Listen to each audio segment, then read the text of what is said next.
Es un privilegio estar nuevamente aquí, porque Dios nos da la oportunidad no solo de compartir su palabra, sino nos permite la existencia, la vida. Y es mi deseo que en esta tarde Dios ponga en el corazón de ustedes un nuevo principio que pueda ser de bendición para ustedes. Voy a permitirme elevar una oración a nuestro Señor Dios, ya que lo que vamos a hacer es compartir la palabra de Él, es su palabra. Que Dios nos dé la sabiduría para poder recibir esta semilla y que Dios bendiga sus corazones. Bendito Dios, delante de tu santa presencia, nos acercamos en el sagrado nombre de tu Hijo Jesucristo, nuestro Señor y Salvador, pidiéndote, Señor, que tú nos dirijas, que a través de tu Santo Espíritu nos guíes a toda verdad, y que cada persona, Señor, cada hijo tuyo, cada creyente, cada hermano, cada hermana, cada joven pueda recibir, Señor, la porción de tu palabra, Señor. Para ti no hay distancias, así que te pido, Señor, que te extiendas hacia donde está cada uno de mis hermanos y los oyentes, Señor, para que tú los bendigas. Y bendice nuestro propio corazón con el conocimiento de tu hermosa y bendita palabra. En el sagrado nombre de Cristo Jesús, Dios, te lo estamos pidiendo. Amén. Hemos estado hablando acerca de el mandamiento de Dios sobre que debemos crecer espiritualmente. Crecer espiritualmente, si es madurar, alcanzar madurez espiritual. Y el tema de esta tarde es las dos naturalezas del cristiano, del creyente. La clave para entender el proceso de este crecimiento espiritual al cual hemos sido llamados fue dado por Juan el Bautista cuando dijo en el libro de San Juan, capítulo 3, versículo 30, dijo: a él conviene crecer, mas a mí menguar. A él refiriéndose a Jesucristo y obviamente el otro a su persona. Esto nos muestra que hay algo en el creyente que debe menguar para que la estatura de Jesucristo se levante y crezca, y nosotros haya lo que debe menguar. Así es que vamos a hablar en esta tarde sobre el principio de crecer y menguar en primera instancia, y se relaciona específicamente con los dos corazones o las dos naturalezas que el creyente obtiene. Podemos hacer una división acerca de quién ha aceptado a Jesucristo en su corazón y quienes no lo han hecho. El pecador no redimido tiene solamente una naturaleza, que es la corrupta, la naturaleza depravada heredada del primer Adán, y que la Biblia menciona, e incluso vamos a utilizar las suficientes escrituras para probar lo que yo estoy compartiendo con ustedes.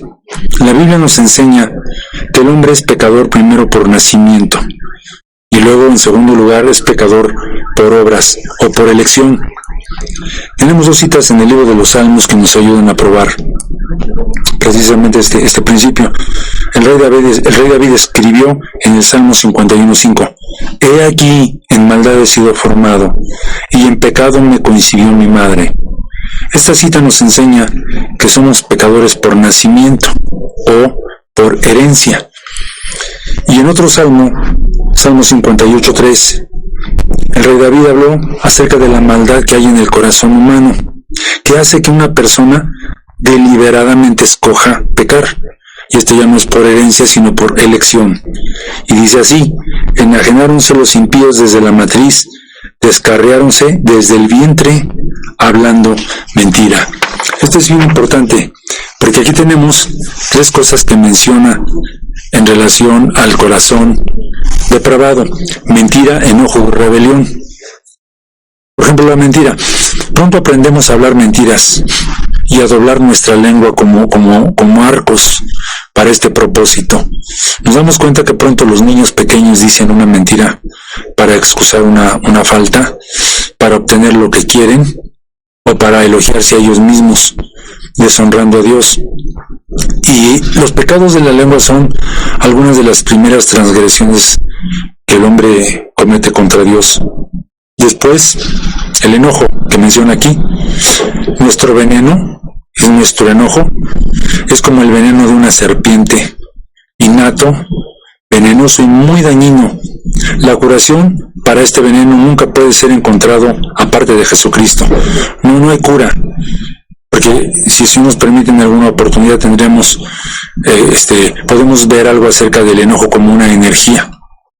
Y bueno, pero cuán pronto aún como bebés mostramos la corrupción del enojo cuando somos contrariados. Cuando nuestra voluntad es contrariada, vemos a los niños haciendo berrinches y mostrando ese enojo. Y luego tenemos la tercera cosa que menciona aquí, que es la rebelión. Aprendemos a rebelarnos, pues a rehusar toda razón o bondad que nos es ofrecida en un esfuerzo para llevarnos a un mejor temperamento. Cuando las cosas no son como queremos, somos como el áspid sordo que cierra su oído. Las palabras justas son dichas en vano cuando la corrupción de la rebelión cierra nuestros oídos. Esto es lo que menciona entonces a través de estos salmos. Los caminos de un pecador parecen rectos, pero al final es muerte. Dios también declara que la paga del pecado es muerte. Dentro del corazón humano está el deseo de elegir el pecado, porque el hombre tiene una naturaleza pecadora.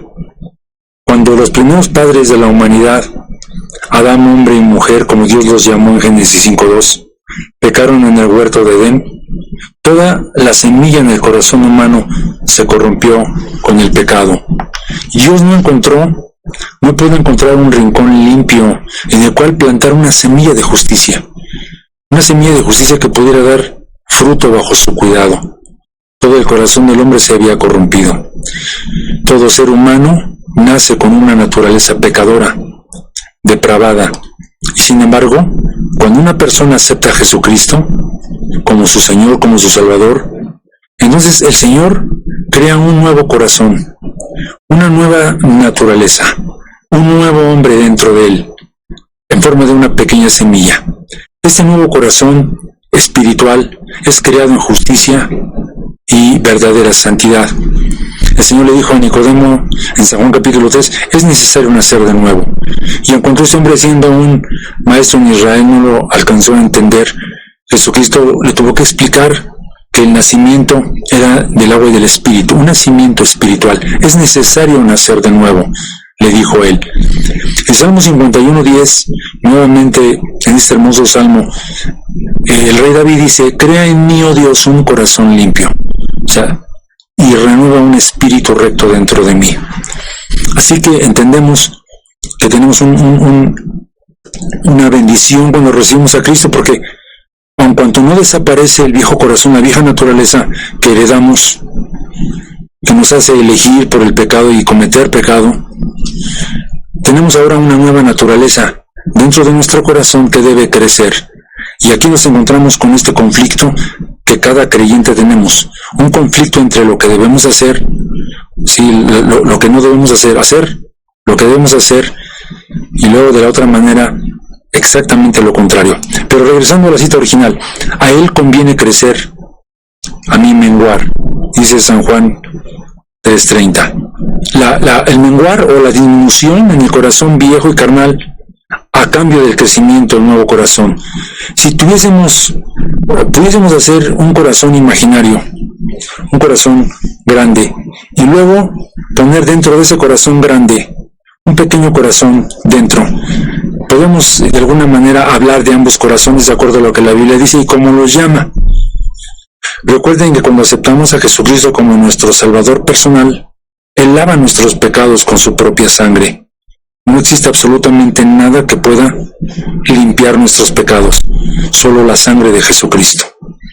Y entonces después Él crea un nuevo corazón, recién nacido dentro de nuestro viejo corazón.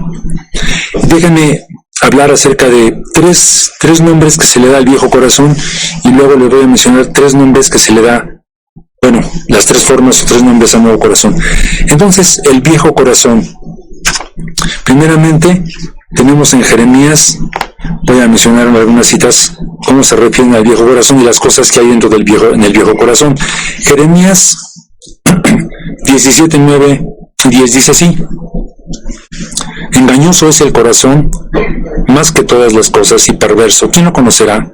Yo, Jehová, que pruebo los riñones para dar a cada uno según su camino, según el fruto de sus obras. Y aquí nos dice que el viejo corazón es engañoso y perverso. Y voy a leer Marcos 7, 21 y 23, y estas son palabras del Señor Jesucristo, y cómo menciona el viejo corazón como una naturaleza corrupta. Dice, porque de dentro del corazón de los hombres salen los malos pensamientos, los adulterios, las fornicaciones, los homicidios, los hurtos, las avaricias, las maldades, el engaño, las desvergüenzas, el ojo maligno, las injurias, la soberbia, la insensatez. Todas estas maldades de dentro salen y contaminan al hombre. Esto fue lo que dijo Jesucristo acerca de esa naturaleza corrupta. Estoy hablando de el viejo corazón. El segundo nombre que se le da es el viejo hombre. En el libro de Efesios 4:22 se nos enseña, o dice así, a que dejéis cuanto a la pasada manera de vivir al viejo hombre, que está viciado conforme a los deseos del error. Y aquí encontramos que el viejo hombre está viciado. Entonces el segundo nombre. Y el tercer nombre que se le da en la Escritura a ese viejo corazón es el hombre carnal. En Gálatas 5:17, porque la carne codicia contra el espíritu, y el espíritu contra la carne, y estas cosas se oponen la una a la otra, para que no hagáis lo que quisierais.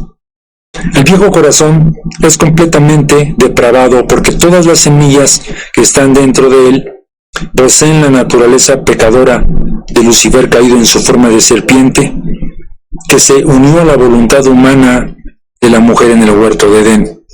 Este es el corazón que Jeremías llama en hebreo desesperadamente malvado. Así dice, la única posible rectitud que pudiera haber en ese viejo corazón es la forma imitativa de la justicia propia, producida por el orgullo de él, y que utiliza el yo pecador para poder recubrir su entenebrecida naturaleza depravada.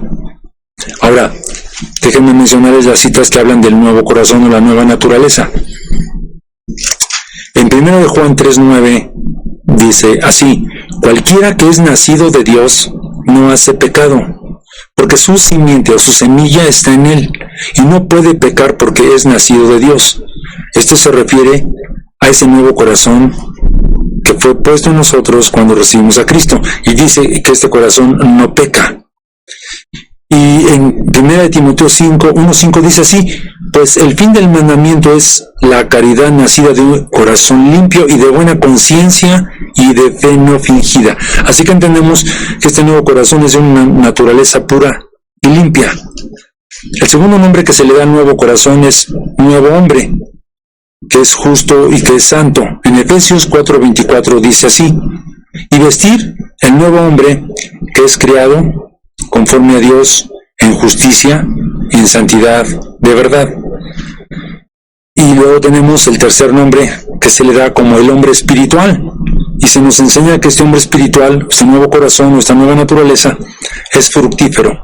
En Gálatas capítulo 5, versículo 16, luego 24-25 dice así, digo pues, andad en el espíritu y no satisfagáis la concupiscencia de la carne, porque los que son de Cristo han crucificado la carne con los afectos y concupiscencias.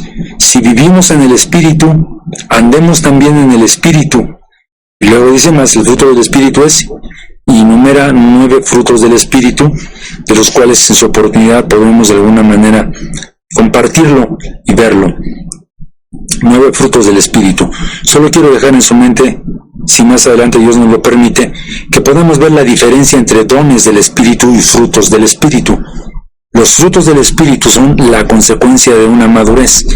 Es solo la consecuencia de un árbol que creció, que tuvo raíces, que creció, que maduró, y por lógica consecuencia produce frutos. Los dones del Espíritu son regalos que el Señor ha dado a los creyentes y que no tienen que ver con su crecimiento o su estatura espiritual. Muy bien, regresando, el nuevo corazón, por otro lado, aquí entendemos que es perfecto, porque ha sido creado a la imagen y semejanza de Jesucristo, porque el nuevo corazón del hombre es espiritual, y lo que el Señor quiere es que crezca, que se incremente. El viejo corazón del hombre carnal debe menguar, y tiene que menguar a través del proceso de crucifixión. Acabamos de leer aquí, dice, porque los que son de Cristo han crucificado la carne. El proceso de crucifixión se realiza se logra a través de que el creyente confiese y se arrepienta de las semillas, de las hierbas y de los árboles de pecado en su viejo corazón y las cosas que la palabra del Señor revela a él en su caminar con Dios. Y 1 de Juan 1:5-10 hace una cita muy importante que nos enseña que aún los creyentes tenemos pecados con los cuales tenemos que trabajar. No son pecados aparentes, pero sí hay muchas cosas dentro de nuestro corazón que son pecado y de las cuales tenemos que arrepentirnos. Dice así la palabra del Señor. Y este es el mensaje que oímos de Él y os anunciamos, que Dios es luz y en Él no hay ningunas tinieblas. Si nosotros dijéramos que tenemos comunión con Él y hacemos la verdad, mas si andamos en luz, como Él está en luz, tenemos comunión entre nosotros. Y la sangre de Jesucristo, su Hijo, nos limpia de todo pecado. Si dijéramos que no tenemos pecado, nos engañamos a nosotros mismos y no hay verdad en nosotros. Si confesamos nuestros pecados, Él es fiel y justo para que nos perdone nuestros pecados y nos limpie de toda maldad. Si dijéramos que no hemos pecado, lo hacemos a Él mentiroso y su palabra no está en nosotros. Aquí hay algo muy importante que nosotros tenemos que entender. Dios, de hecho, trabaja con corazones honestos.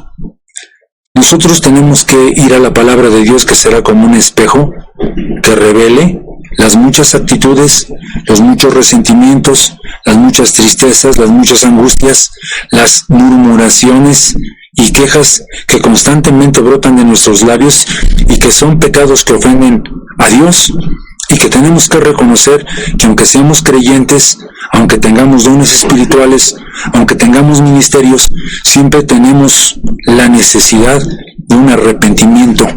Esta es la forma como nosotros debemos de crecer a nuestra vieja naturaleza para que nuestra nueva naturaleza pueda crecer. Es decir, crucificar nuestra vieja naturaleza con todos sus deseos, concupiscencias, pensamientos, para dar margen a que surja, se levante la estatura de Jesucristo en nosotros.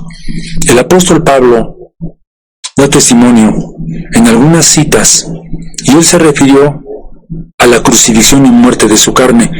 Esto nos enseña que el gran apóstol Pablo, que es un gran ejemplo, que fue un gran hombre de Dios con una gran estatura impresionante, nos menciona que él tuvo que pasar por el proceso de la crucifixión de su propia carne.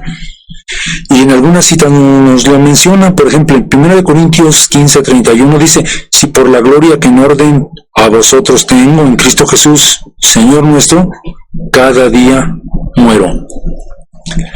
Entonces, entendemos que él lo vuelve a mencionar en Gálatas 2:20, y sobre ese proceso del cual estoy hablando, dice: con Cristo estoy juntamente crucificado, y vivo, no ya yo, mas vive Cristo en mí, y lo que ahora vivo en la carne, lo vivo en la fe del Hijo de Dios, el cual me amó y se entregó a sí mismo por mí. Y en qué medida que el hombre, el lado humano, el lado natural, el hombre carnal de Pablo, era hecho descender a estas aguas de la muerte de Jesucristo, el apóstol experimentó un aumento de crecimiento en su hombre espiritual de una forma continua. ¿Cómo lo experimentó? Si él pudo de alguna manera morir a su voluntad. ¿Qué significa crucificar nuestra carne? Pues simplemente es poner nuestra voluntad carnal en la cruz de Jesucristo por fe. Y al hacerlo, por el otro lado vamos a recibir una porción del poder de resurrección y la gloria de Cristo en nuestras vidas. Estamos hablando sobre lo que la Escritura nos enseña acerca de que el creyente, el cristiano, tiene dos naturalezas, dos corazones. Un corazón carnal, como la Biblia lo llama, y un corazón espiritual que nace en el momento en que recibe a Jesucristo como su Salvador en el corazón. Así que esta revelación le fue dada a Juan el Bautista cuando él dijo: a él conviene crecer, se refiriéndose a Jesucristo, y a mí menguar. Nada más quisiera mencionarles algo en relación a ello, a esa frase. Juan tenía algunas revelaciones importantes. Juan el Bautista. La Escritura dice que de los hombres nacidos de mujer no hubo otro mayor que él. Sin embargo, nosotros entendemos que aún Juan el Bautista, siendo tan espiritual, ¿verdad?, aprendemos aspectos maravillosos de su ministerio, de lo que él hizo, de la forma como vivió de una manera separada, hijo de un sacerdote, y cómo de alguna manera él inició con la predicación. Él, siendo hijo de sacerdote, él no ministró en el templo, él llevó la predicación afuera. Dice la Escritura que él vivía en los desiertos con una dieta importante.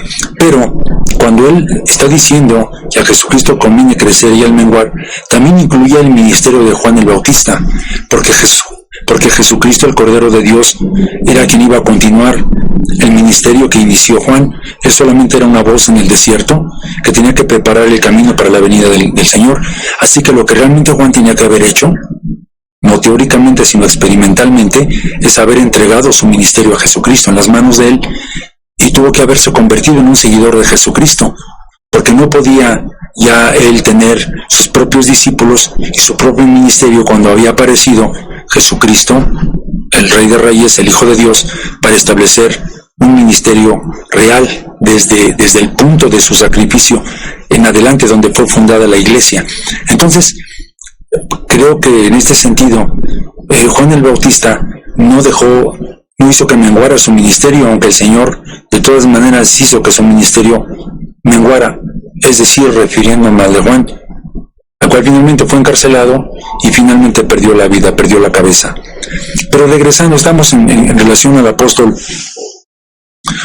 Pablo, cómo él trabajó con esta naturaleza carnal, y él tuvo un enfrentamiento, y él nos dejó una grande lección a través de muchos escritos sobre cómo nosotros podemos menguar a esa vieja naturaleza, ese viejo hombre, para que Jesucristo crezca dentro de nosotros. Así que, aun cuando Pablo seguía viviendo en un cuerpo mortal, el viejo corazón no regenerado, mediante o a través de la crucifixión y de muerte de su hombre carnal, y por otro lado del crecimiento de su hombre espiritual, Pablo pudo entrar en una relación de unión espiritual con Jesucristo. Y entonces, porque Pablo vivió con su voluntad humana clavada por fe a la cruz de Jesús, él fue capaz de elegir diariamente, momento a momento, caminar tras el Espíritu, en lugar de hacerlo tras la concupiscencia de la carne. Esta es una elección que tuvo él, que también Dios nos concede a cada uno de nosotros. Tenemos que comprender que hay una lucha dentro de nosotros. Por un lado, no debemos desanimarnos cuando hay una fuerza en nosotros que se levanta para hacer las cosas que a Dios no le agradan. Y por otro lado está el hombre espiritual que lucha para que nosotros hagamos lo que a Dios le agrada. Y es algo que tenemos que enfrentar día con día, y tenemos que hacer una elección, el poder llevar estos deseos y clavarlos a la cruz de Jesucristo, y entonces como galardón, como premio y recompensa, el Señor va a levantar en nosotros una nueva porción de Jesucristo. Así que el conflicto que se desata entre el creyente, entre estas dos naturalezas, es en verdad tremendo. Recordemos entonces, y quiero que lo mantengan en su mente, que hay tres clases de pecadores. Está el pecador que llamamos no redimido, aquel que nunca ha conocido a Jesucristo. Está el pecador redimido, aquellos que hemos conocido a Jesucristo pero que todavía somos pecadores por causa de esta naturaleza. Y la tercera clase de pecadores es el apóstata. Y sabemos que esta tercera categoría, en la cual tampoco voy a hablar mucho, solamente quiero decirles que son aquellos que han conocido la verdad y que han negado su fe, que se han rebelado contra Dios y que volvieron atrás. Muy bien, pero el pecador no redimido tiene solamente una naturaleza, aquel que no conoce a Cristo. Nosotros compartimos el Evangelio para que las personas que no lo han conocido puedan tener este nuevo nacimiento y también su salvación. Así que ellos solamente tienen la naturaleza corrupta que se heredó del primer Adán. El cristiano entonces tiene dos naturalezas, la nueva y la vieja naturaleza. Y esto está bien descrito por el apóstol Pablo en el libro de Romanos, capítulo 7. A partir del versículo 15, quiero que lean, y él está hablando de su propia experiencia para nosotros. Y quiero probarles a la luz de la palabra que es verdad lo que yo les estoy diciendo. Dice, porque lo que hago no lo entiendo, ni lo que quiero hago. Antes, lo que aborrezco, aquello hago. Y si lo que no quiero esto hago, apruebo que la ley es buena. De manera que ya no obro aquello sino el pecado que mora en mí, es a saber, mi carne. No mora el bien, porque tengo el querer, mas efectuar el bien no lo alcanzo. Porque no hago el bien que quiero, mas el mal que no quiero, este hago. Y si hago lo que no quiero, ya no lo obro yo, sino el pecado que mora en mí. Preguntémonos, ¿no? Esto es lo que está diciendo el gran apóstol del Señor, el apóstol Pablo. Y él está hablando de que había una ley dentro de él que lo impulsaba a hacer aquello que él no quería hacer. Está diciendo que su hombre interior, su hombre espiritual, se deleitaba en la ley de Dios, pero con la carne servía al pecado. Y esto es algo con lo cual tenemos que trabajar. Gracias a Dios por Jesucristo, por la preciosa sangre que Él nos ha dado, por el principio de la confesión y del arrepentimiento, porque nosotros podemos trabajar con estos pecados internos que están en nuestra vieja naturaleza o que emergen de ella. A través de esto, vemos otra vez esta batalla que todo creyente experimenta, la lucha entre el hombre carnal y su hombre espiritual. Todas las iglesias, todos los líderes tenemos esta batalla. Estamos dentro de esta batalla. Jesús mismo explica que estas dos naturalezas, la del árbol bueno la compara como el árbol bueno, que se refiere al corazón espiritual, dice que no puede llevar mal fruto, y habla del árbol malo, refiriéndose a la vieja naturaleza carnal, que no puede llevar buen fruto. Entonces hace esta comparación también. La mayoría, bueno, todos los hombres, los grandes hombres de Dios, tenían un viejo corazón, a pesar de ser poderosos hombres, usados por el poder de Dios. Vemos en los relatos bíblicos que ellos tuvieron que luchar también con su vieja naturaleza.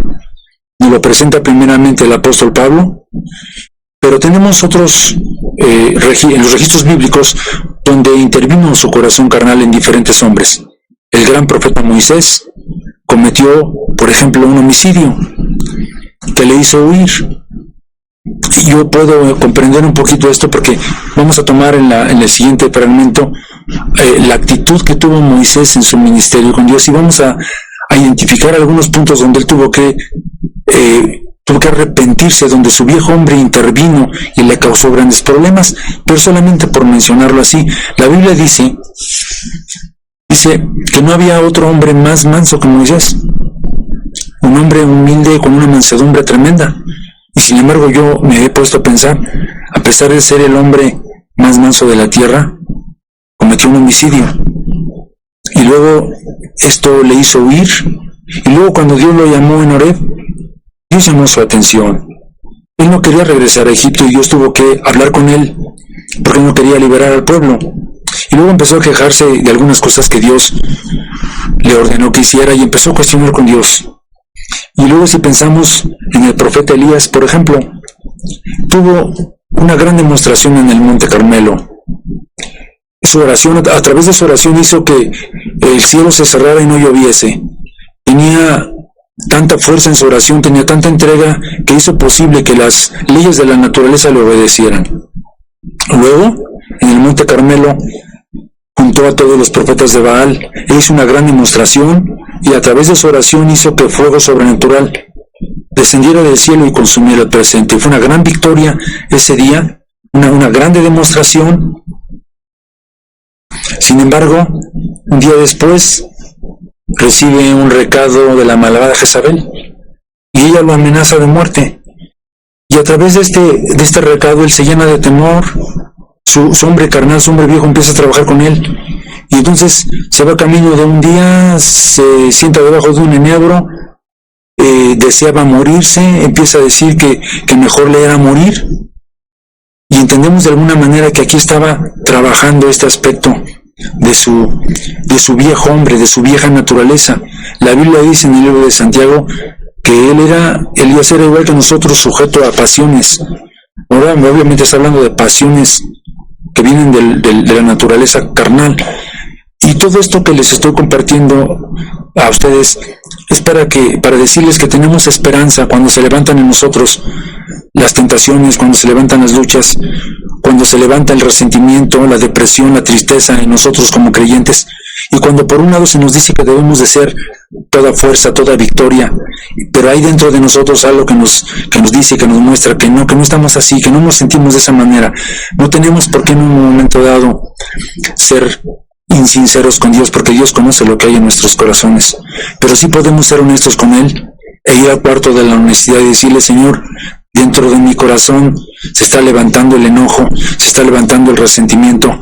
Tal vez yo viva una vida de santidad aparente y no cometa pecados que se puedan ver, pero dentro de mí, Señor, hay amargura, hay raíces profundas, y yo necesito que tú las saques, porque muchas veces esas raíces y esos resentimientos nos hacen hablar cosas que ofenden a Dios, que no son buenas y que afectan a muchas otras personas, a nuestros oyentes. Dicho esto, quiero hablar acerca de el ejemplo de Moisés. Moisés, el gran profeta, el gran siervo de Dios. Y quisiera compartir algo en relación con él. Voy a introducir aquí primeramente una lectura en el libro de Números, capítulo 11, versículo 1 al versículo 6, y luego voy a leer del versículo 10 al versículo 17, y quiero que consideremos lo que yo llamo la actitud de Moisés ante Dios. Dice: y aconteció que el pueblo se quejó a oídos de Jehová, y oyólo Jehová, y enardecióse su furor, y encendióse en ellos fuego de Jehová, y consumió el un cabo del campo. Entonces el pueblo dio voces a Moisés, y Moisés oró a Jehová, y soterróse el fuego, y llamó a aquel lugar Taberá, porque el fuego de Jehová se encendió en ellos. Y el vulgo que había en medio de ellos tuvo un vivo deseo, y volvieron y aún lloraron los hijos de Israel, y dijeron: ¿quién nos dice comer carne? Nos acordamos del pescado que comíamos en Egipto de balde, de los cohombros y de los melones y de los puerros y de las cebollas y de los ajos, y ahora nuestra alma se seca, que nada sino maná ve nuestros ojos. Versículo 10. Y oyó Moisés al pueblo que lloraba por sus familias, cada uno a la puerta de su tienda, y el furor de Jehová se encendió en gran manera. También pareció mal a Moisés. Y dijo Moisés a Jehová: ¿por qué has hecho mal a tu siervo? ¿Por qué no he hallado gracia en tus ojos? ¿Qué has puesto la carga de todo este pueblo sobre mí? ¿Concebí yo a todo este pueblo? ¿Engendrélo yo para que me digas: llévalo en tu seno? Como lleva la que cría al que mama a la tierra a la cual juraste a sus padres. Versículo 14. No puedo yo soportar a todo este pueblo, que me es pesado en demasía. Y si así lo haces tú conmigo, yo te ruego que me des muerte, si he hallado gracia en tus ojos, y que no vea mi mal. Entonces Jehová dijo a Moisés: júntame 70 varones de los ancianos de Israel, que tú sabes que son ancianos del pueblo y de sus príncipes, y tráelos a la puerta del tabernáculo del testimonio, y esperen allí contigo. Yo descenderé y hablaré ahí contigo, y tomaré del espíritu que está en ti, y pondrélo en ellos, y llevarán contigo la carga del pueblo, y no la llevarás solo. Esta es la cita que vamos a considerar en el siguiente fragmento. Solamente déjenme introducirles algunas cosas en relación con él, pero les repito, lo que quiero que veamos es cuál es la actitud, cuál fue la actitud de por qué le está diciendo a Dios: ¿por qué le haces mal a tu siervo? Esa es una acusación muy especial. Pero hagamos un poquito de historia en relación a la vida de uno de los más grandes siervos de Dios. El propósito de lo que estamos viendo es que el creyente tiene dos naturalezas, incluyendo a todos los siervos de Dios. Vemos entonces sus equivocaciones en relación con Dios, la constante duda, la queja, la rebelión hacia quien lo había llamado. Su vida, me refiero a la de Moisés, fue una vida de constantes altibajos. Por un lado, un poderoso hombre de Dios, con elecciones magníficas, dice la Escritura, que eligió sufrir con el pueblo de Dios que vivir en las comodidades del palacio, con un gran llamamiento, con una gran unción, con un gran celo. Pero cuando Dios le llama, Dios tiene que empezar a tratar con él porque Dios sabía lo que había dentro de su corazón. Y lo que Dios hizo en primera instancia, en su llamamiento, le dio 4 señales que eran específicamente para él en primera instancia, porque la palabra que Dios pone en un siervo para compartir a una congregación, primeramente es para el siervo. Dios tiene que tratar primeramente con aquel que va a compartir. La palabra de Dios es viva y eficaz y tiene que cortar las cosas que hay en el corazón del maestro, en el corazón del que predica. Porque la palabra de Dios, antes de ser para la congregación, primeramente es para al que Dios ha llamado. Y entonces aquí tenemos estas 4 señales que voy a leer en un momento más. Pero el propósito de Dios es que esas señales que Dios le estaba dando a Moisés obraran primero en su corazón, cosa que no sucedió en el corazón de Moisés, porque lo vemos actuando mal más adelante. Y déjenme decirles algo muy importante que se ha hecho vivo en mi vida. La actitud que tú tengas ante la vida lo determina todo. Es en el hogar, en el trabajo, ante Dios, ante tu iglesia. Es muy importante la actitud que nosotros mostramos, porque de ella determina absolutamente, óiganme, absolutamente todo. Esta parte final de este fragmento quiero que pongan atención, porque vamos a encontrar una aplicación para nuestra vida sobre la actitud de Moisés. Sí, y en cuanto estamos en Números capítulo 11, voy primeramente a leer ahorita Éxodo capítulo 4 para que vean la mención en la Biblia sobre las 4 señales que Dios le dio a él. Dice, entonces, estoy en Éxodo 4, 1. Entonces Moisés respondió y dijo, he aquí que ellos no me creerán ni oirán mi voz, porque dirán, no te ha parecido Jehová. Y Jehová dijo, ¿qué es eso que tienes en tu mano? Y él respondió, una vara. Y él le dijo, échala a tierra. Y él echó en tierra y tornóse en una culebra, y Moisés huía de ella. Entonces dijo Jehová a Moisés, extiende tu mano y tómala por la cola. Y él extendió su mano y tomóla y tornóse vara en su mano. Por esto creerán que se te ha parecido Jehová, el Dios de tus padres, el Dios de Abraham, Dios de Isaac y Dios de Jacob. Y díjole más Jehová, mete ahora tu mano en tu seno. Y él metió la mano en su seno, y como la sacó, y aquí que su mano estaba leprosa como la nieve. Dijo, vuelve a meter tu mano en tu seno, y él volvió a meter su mano en su seno, y volviéndolo a sacarle el seno, y aquí que se había vuelto como la otra carne. Si aconteciere que no te creyeren, ni obedecieren a la voz de la primera señal, creerán a la voz de la postrera. Y si aún no creyeren estas 2 señales, y oyeren tu voz, tomarás de las aguas del río, y derramarás en tierra, y volverse en aquellas aguas que tomarás del río se volverán en sangre, en la tierra. Entonces dijo Moisés a Jehová, y Señor, yo no soy hombre de palabras, de ayer ni de anteayer, ni aun desde que tú hablas a tu siervo, porque soy tardo en el habla y torpe de lengua. Y Jehová le respondió, ¿quién dio la boca al hombre? ¿Quién hizo al mudo y al sordo? ¿Al que ve y al ciego? ¿No soy yo Jehová? Ahora pues ve, que yo seré en tu boca, y te enseñaré lo que hayas de hablar. Bien, 4 señales. Lo primero que Dios le dio aquí fue la señal de la vara. Dios la convirtió en serpiente. Sabemos que aquí la serpiente en el lado positivo es una figura de la sabiduría de Dios. Y la vara era la vieja autoridad de Moisés. Así que Dios le dijo que dejara su antigua forma de gobierno, que dejara que Dios la transformara. Dios le dijo que tomara por la cola cuando se va a convertir en serpiente, que la tomara del lado humilde, porque Dios le estaba enseñando que no la tomara por la cabeza, porque la sabiduría de Dios no se maneja con la mano sucia o leprosa del hombre. La cabeza de la sabiduría de Dios es para gobierno, y es Dios quien derrama su sabiduría. Así que la sabiduría de Dios se toma por el lado humilde. Esta vara seca, inanimada, en la que Moisés había apoyado gran parte de su vida, un tronco seco sin vida, tenía que ser cambiada por un bordón que tuviera vida. Que ya no fuera más a partir de ese momento la vara de Moisés, ni del pastor natural Moisés, pero fue llamada la vara de Dios, y era una señal, de alguna manera, poderosa. Luego Dios le mostró la señal de la mano. que al meterla en su seno donde está su corazón, la sacó leprosa.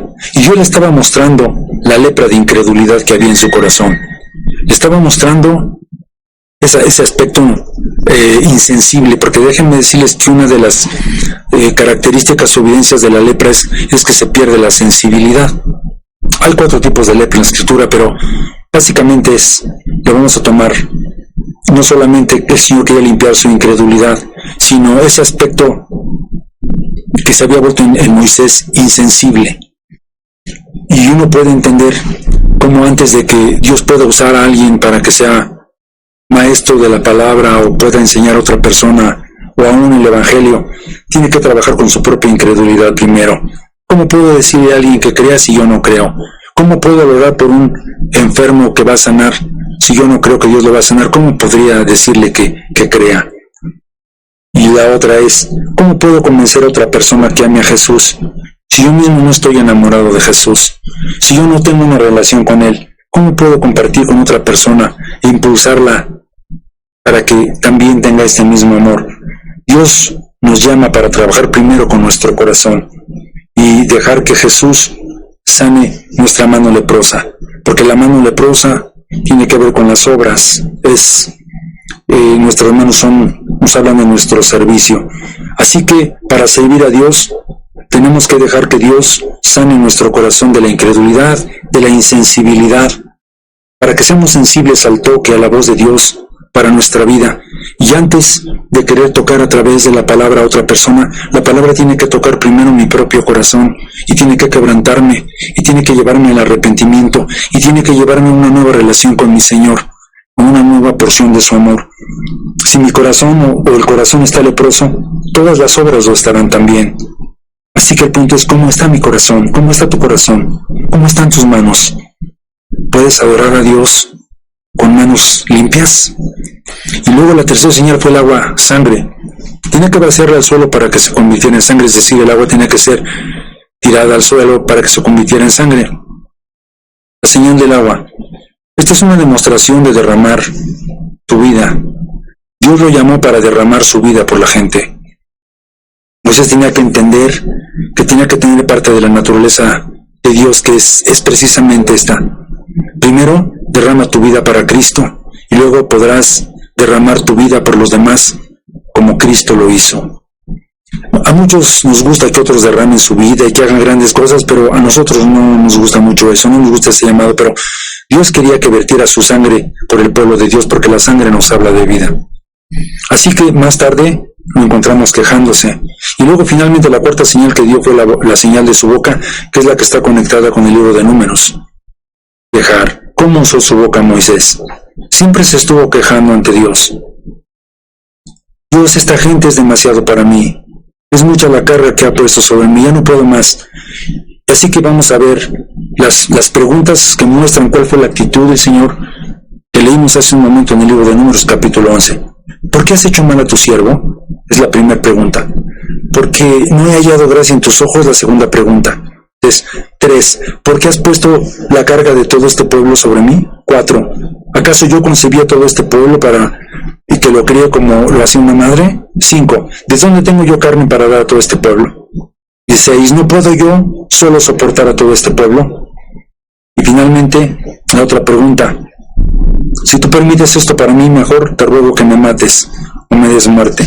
La primera afirmación de Moisés era terrible. ¿Por qué has hecho mal a tu siervo? ¿No acaso predicamos que Dios es bueno? ¿No compartimos con la gente que Dios es bueno? ¿Que todo lo que procede de Él es bueno? ¿No predicamos que Dios es la cabeza de todas las cosas? Él estaba acusando la justicia de Dios, estaba acusando la bondad de Dios, se estaba quejando de la forma como Dios lo estaba tratando. ¿Acaso el ser llamado por Dios es un castigo? ¿El que Dios lo hubiera escogido de entre tantas miles de personas era un castigo? ¿Es un castigo ser siervo? ¿O es un grande privilegio? Tuvo la misma queja que tuvo el siervo Job.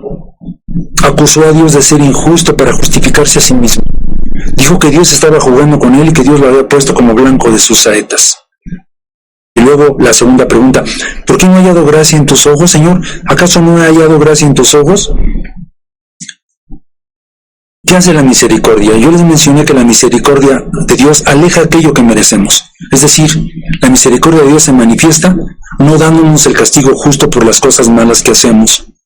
Merecíamos la muerte, el infierno, pero Jesucristo pagó el precio demandado por la ley y ahora somos libres de esa pena de muerte que pesa sobre nosotros. Y la gracia, les he mencionado que la gracia nos da lo que no merecemos. Y lo que está preguntando aquí, ¿qué merecemos? ¿La vida? ¿El existir? ¿Merecemos la salvación? ¿Hicimos algo por ello? ¿Merecía Moisés haber sido llamado? ¿Merecía el alto llamamiento que Dios le había hecho? ¿Aquello que lo dignificaba realmente? Ser un siervo del Altísimo siempre viste. Y si Dios te ha llamado a hacer algo, ya el hecho de que Dios haya puesto su nombre sobre ti y te haya llamado a ser parte de su pueblo, es una grande bendición.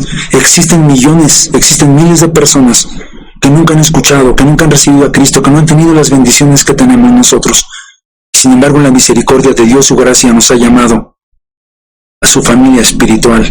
Nos ha hecho pueblo, no porque nuestro nombre sea importante, sino por causa de su nombre. ¿Merecía acaso Moisés el honor de haber sido educado en el palacio de Faraón? Vamos antes, ¿acaso merecía Moisés ser salvado de morir siendo pequeño? ¿Recuerdan la forma milagrosa que Dios usó para salvarlo cuando era un bebé? Y luego fue educado en un palacio, con lujo, comodidades. ¿Vivió? ¿Merecía Moisés que Dios lo llamara para sacar a su pueblo? ¿Merecía Moisés ser llamado para ver el rostro de Dios? ¿Merecía hablar con Dios como lo hizo? ¿Merecía ver las señales y prodigios que Dios le concedió hacer? Incluso dividir las aguas del Mar Rojo y todo el poder y la gloria de Dios sobre él. ¿Era poco eso para él? ¿Cuántas veces le decimos eso mismo al Señor? Pero cuando, al contemplarlo, ¿realmente qué tenemos? ¿Merecemos? ¿Merecemos la vida? ¿El hogar que Dios nos ha prestado? ¿El trabajo que tenemos? ¿Merecemos aún la familia? ¿Merecemos existir? Y luego pregunta, ¿engendré yo a este pueblo? La carga es demasiado para mí. ¿Cuántas veces aún, cuando un líder es llevado a otro lugar, aunque esté mejor, siempre hay una queja? Existen muchos líderes que no somos agradecidos por lo que Dios nos ha dado, por el lugar donde nos ha puesto. Si hay una congregación abundante, qué bueno, y si no la hay, a final de cuentas, lo importante es, estamos sirviendo a Dios, hemos sido llamados a servirle ahí. ¿Qué merecemos? Acuérdense, la actitud lo determina todo, aún tu relación con Dios. La gracia de Dios está con nosotros. Y si está con nosotros, entonces tendremos gratitud por todo lo que Dios nos da. Cuando cada día recibimos algo y tenemos gratitud, vamos a entender que no lo ha dado y no es porque lo merezcamos, es por su gracia. ¿Por qué tenemos actitudes tan malas, aún con Dios? Porque somos esclavos de los deseos, somos esclavos de las emociones, somos esclavos de los pensamientos que brotan de nuestra carne. Pero Dios quiere hacernos libres de ello. ¿Saben? Escúchenme bien lo que les voy a decir. Solo su gratitud es la emoción que nos hace libres. Solo la gratitud es la emoción que nos hace libres. ¿Qué es gratitud? Es el sentimiento tierno que brota por una necesidad que ha sido satisfecha. Y luego dice, no puedo yo soportar la carga de todo este pueblo. ¿Qué fue lo que perdió Moisés con esta queja? Déjenme apurarme para concluir. ¿Saben qué perdió? Por decir que era una tremenda carga. Dios le había dado la suficiente fuerza, el suficiente espíritu para guiarlo y gobernar al pueblo de Israel, y le había dado la sabiduría lo suficiente. Pero a causa de esto, dice el Señor, está bien, te voy a dar la solución, junta 70 ancianos, y voy a sacar de tu espíritu y lo voy a impartir en ellos. Así que Moisés perdió, óiganme bien, por causa de esta queja Moisés perdió 70 porciones de su espíritu por causa de su murmuración. Su espíritu fue dividido. Imaginen qué tremendo espíritu había puesto Dios en Moisés, qué gran capacidad, pero hubo una queja que dio a Dios.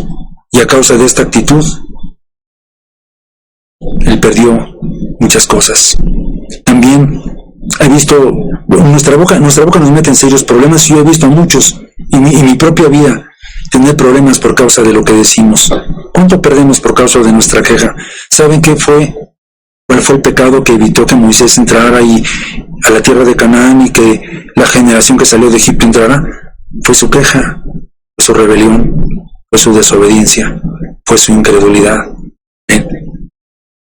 Aunque quiero decirles que nuestro deber es hacer lo mejor que podamos para Dios, agradecer que nos haya llamado siendo absolutamente nada. Yo sé que yo estoy aquí en este momento, en este lugar, no porque yo sea la mejor persona. Dios me permitió estar aquí porque yo sé que si Dios quisiera hay muchas personas mucho mejores que yo, pero estoy aquí por su gracia y por su misericordia.